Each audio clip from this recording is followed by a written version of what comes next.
The monitor flatlined at 3:47 a.m. A single unbroken scream that sliced through the dim ICU like a blade. Ethan Caldwell did not flinch. He had heard that sound too many times. Instead, he reached across the bed, pressed the silence button with practiced calm, then let his fingers rest for one heartbeat longer on the thin wrist already cooling beneath his touch. Vincent Hargrove was gone. No family crowded the doorway. No priest. No sabing spouse. Just Ethan, the night shift charge nurse everyone called the quiet one.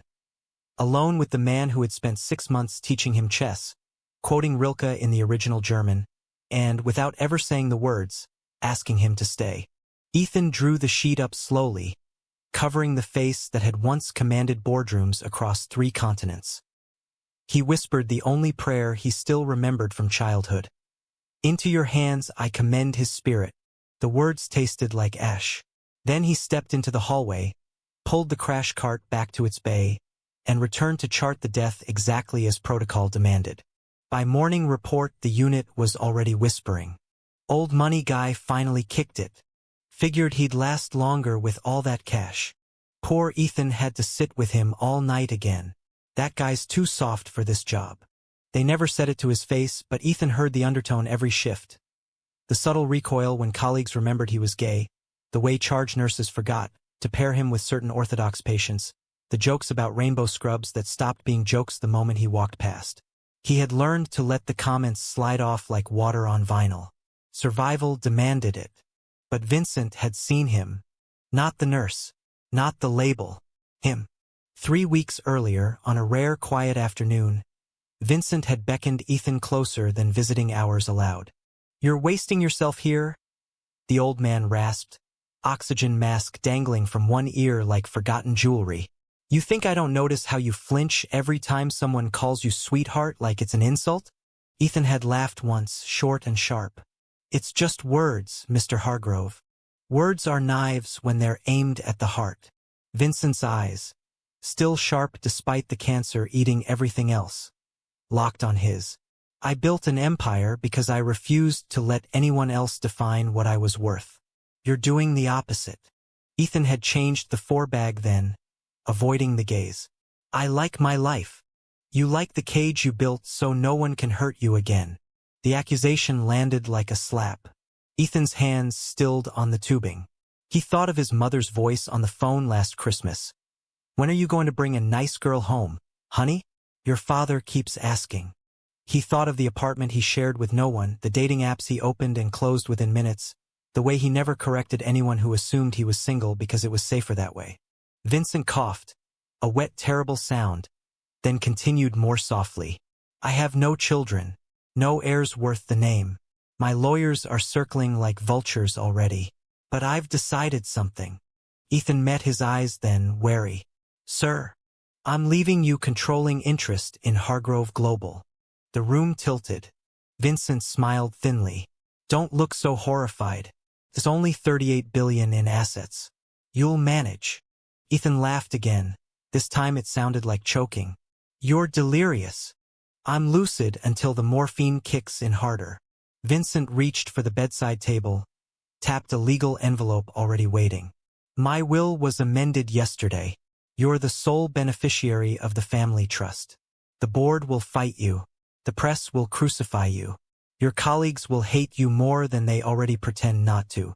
But I've watched you for half a year. You're the only person in this building who never once treated me like a dying ATM." Ethan stared at the envelope as though it might bite. "Why me?"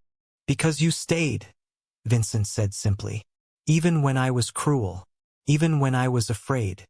You stayed." Ethan had left the room without another word. He told himself it was a dying man's fantasy. People said wild things when death sat on their chest. Now Vincent was dead, and the envelope waited in Ethan's locker like a live grenade. He finished shift at 7. Changed into street clothes in the staff bathroom. Walked past the same nurses who had spent the night gossiping about the gay nurse who babysat the rich guy. None of them looked up. Outside, dawn bruised the Chicago skyline pink and gold. Ethan pulled his coat tighter against the wind coming off Lake Michigan and opened the envelope with shaking fingers.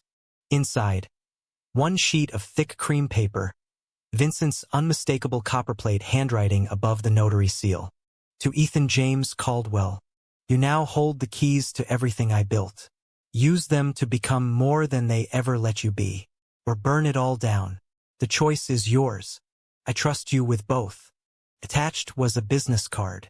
No name, only a private number and 3 words embossed in gold foil. Hargrove Family Council. Ethan stared at the card until the edges blurred. He could walk away, shred the paper, pretend the conversation never happened, return to 12-hour shifts, to polite distance, to the small safe life he had carved out so carefully. Or he could dial. His thumb hovered over the screen. Across the street, a young couple argued loudly about money. The woman's voice cracked on the word future. Ethan felt the irony twist like a knife in his ribs. He pressed call. A calm male voice answered on the second ring. Mr. Caldwell, we've been expecting you. The line went dead silent for 3 seconds. Then, the board meets in 48 hours. They believe the shares are still in contestable limbo. Once the will is probated tomorrow morning, that window closes. Permanently. Ethan's mouth felt full of sand. What happens if I don't show up? You disappear from their radar. The trust reverts to distant cousins who have already retained 3 separate firms to challenge on grounds of undue influence. They'll paint you as a predator.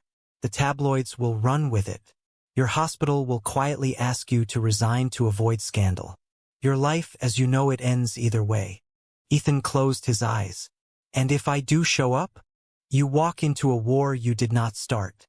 But you walk in holding every weapon. Silence stretched thin and sharp. The voice on the other end softened, just once.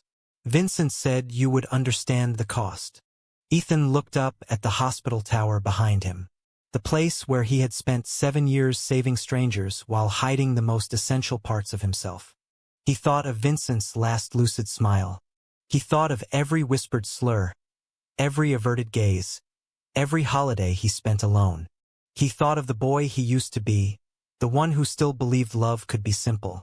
Then he answered, voice steady for the first time in years. Tell them I'm coming. The probate hearing lasted 17 minutes. Ethan sat alone in the back row of courtroom 14C wearing the only suit he owned. A charcoal wool blend bought for his father's funeral 4 years earlier. It still smelled faintly of mothballs. Across the aisle 3 men in $1,000 tailoring glanced at him, the way one studies an insect pinned under glass. Judge Marilyn Voss read the will aloud in a voice flat as legal paper. When she reached the beneficiary clause, the room inhaled collectively. Ethan James Caldwell, presently residing at 1842 North Sheffield Avenue, Chicago, Illinois. A lawyer to Ethan's left. Late 40s, wire-rimmed glasses, Hargrove crest on his cufflinks. Leaned forward. Your Honor, we formally contest on grounds of testamentary capacity and undue influence. The testator was under heavy sedation. Counsel, Voss interrupted without looking up. Your objections are noted for appeal. The document was executed, witnessed, and notarized during a documented lucid interval confirmed by 2 independent physicians. Unless you have new evidence beyond speculation, the will stands. She tapped her gavel once. Probate granted. The room erupted in murmurs. Phones appeared like weapons drawn. Ethan felt the shift before he saw it. The moment strangers began Googling his name. Outside the courthouse, a knot of reporters waited. Someone must have leaked. A microphone thrust toward him like an accusation. Mr. Caldwell, is it true you were romantically involved with Vincent Hargrove? Ethan kept walking. Another voice, sharper. Did you pressure him to change the will? He reached the curb. A black Escalade idled at the crosswalk, rear door already open. The same calm voice from the phone call materialized beside him. Tall, silver-haired, impeccably dressed. Daniel Warwick, the man said, offering a hand. Family counsel since 1998. Get in before they start filming license plates. Ethan slid into leather that smelled of money and restraint. The door closed with a soft, expensive thud. Tinted windows turned the world muted gray. Warwick settled opposite him. First lesson: never answer questions outside prepared statements. Second lesson: from this moment forward, everything you do or say will be interpreted as motive. Ethan stared at his own reflection in the dark glass. They think I slept with him for money. They think worse than that. Warwick opened a tablet. Headlines already scrolled. Gay nurse inherits billion-dollar empire. Gold digger or groomer? Hargrove heir apparent. Who is Ethan Caldwell really? Ethan felt nausea rise like bile. I never touched him. Not like that. I believe you, Warwick said quietly. Vincent told me the same. But belief is irrelevant. Narrative is currency now. The car pulled into underground parking beneath a glass tower on Michigan Avenue. Hargrove Global Headquarters. Ethan had driven past it 1,000 times without ever imagining he would one day own the top 32 floors. Inside the private elevator, Warwick spoke again. The board is waiting. They expect you to renounce the shares in exchange for a quiet settlement. 10 million, perhaps 15 if you negotiate well. They'll frame it as compassion for a grieving friend. Ethan's jaw tightened. And if I don't? They'll destroy you publicly, legally, financially. They have resources you cannot match. The elevator opened onto the executive level. Mahogany, marble, floor-to-ceiling windows framing Lake Michigan like stolen sky. 7 men and 2 women waited around a long table. Average age 61. Average net worth 9 figures. Every face turned toward Ethan with the same expression. Polite contempt. The chairman, Robert Langston, Vincent's oldest friend and fiercest rival, rose first. Mr. Caldwell. The voice carried decades of boardroom command. We're prepared to make this simple. Sign the renunciation. Walk away wealthy. No one needs to suffer. Ethan remained standing. Suffer. Langston's smile did not reach his eyes. Scandal is suffering. You're not built for it. Ethan looked around the table. Saw the calculation in every gaze. Saw the assumption that he was small, breakable, greedy. He thought of Vincent's voice in the ICU. You're doing the opposite. He pulled out the chair at the head of the table, the chair Vincent had occupied for 41 years, and sat. I'm not signing anything, he said. Silence landed like a guillotine. Langston's face darkened. You're making a mistake. Ethan met his stare. No. You made one when you assumed I'd run. The first leak came at 4:12 p.m. that same day. A grainy photo surfaced on X. Ethan leaving the courthouse, head down, flanked by Warwick. Caption: Vincent Hargrove's alleged lover now claims the throne. Gold digger Hargrove scandal. By evening it had 6 million views. Ethan's phone vibrated without stopping. Colleagues he barely spoke to texted variations of, "Is this real?" Strangers sent death threats. His mother called 3 times. He let each one ring out. He sat alone in Vincent's old office. Now staring at a city that suddenly felt hostile. Warwick had left him with 3 folders. Financials, pending lawsuits, security assessments. The last one contained a single photo. Ethan's apartment building, circled in red. They know where you live, Warwick had said before leaving. I've arranged a safe house. Use it tonight. Ethan refused. He went home instead. The hallway smelled of curry from 3B and mildew from the ancient carpet. His key turned in the lock with the same familiar scrape. Inside everything was exactly as he had left it. Single mug in the sink, hospital badge on the counter, a half-read copy of Letters to a Young Poet face down on the couch.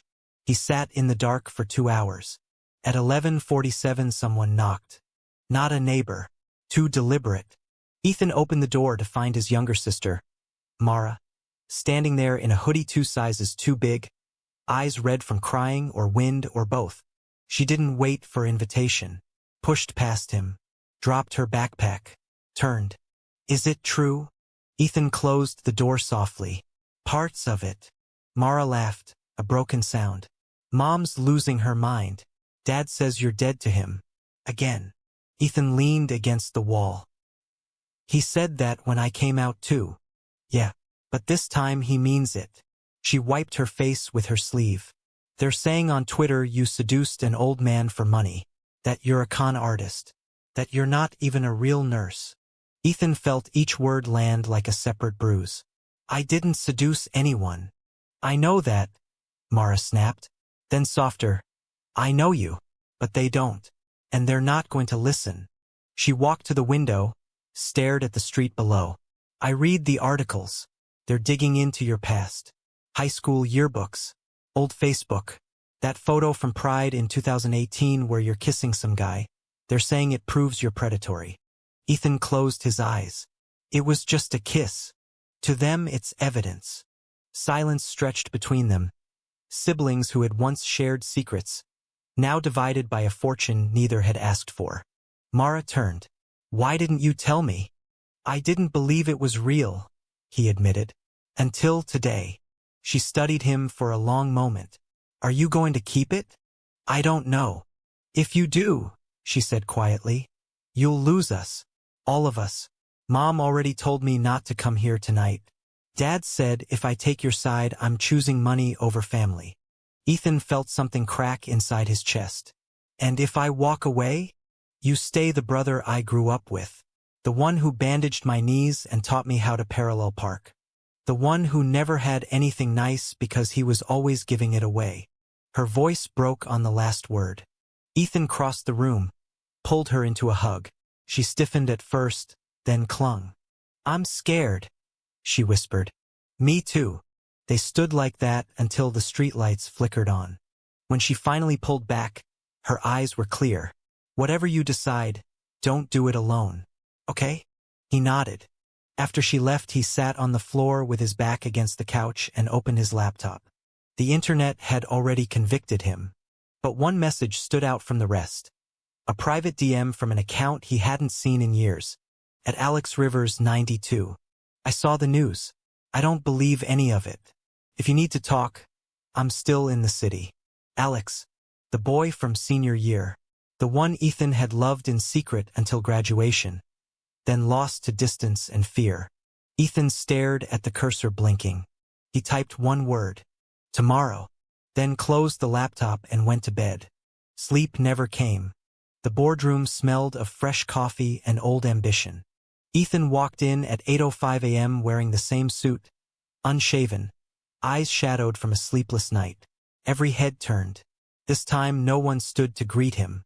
Langston spoke first. We've prepared the renunciation documents. Signatures already notarized on our end. You'll receive the transfer within 72 hours. Ethan remained standing. I've read the bylaws. A ripple of surprise crossed the table. Article 7, Section 4, he continued. Controlling shareholder has authority to call an emergency vote of no confidence in the executive board. Requires 48 hours notice and majority approval. Langston's smile froze. You're not seriously. I am. Ethan placed a single sheet on the table. Notice is hereby given. The room erupted. You have no experience. You'll bankrupt the company. This is revenge. Ethan waited until the noise died. I'm not here for revenge. I'm here because Vincent believed I could do better than all of you combined. He looked at each face in turn. You've spent decades protecting your own seats while the company bled talent, ignored emerging markets, and clung to coal investments long after the world moved on. Vincent knew it.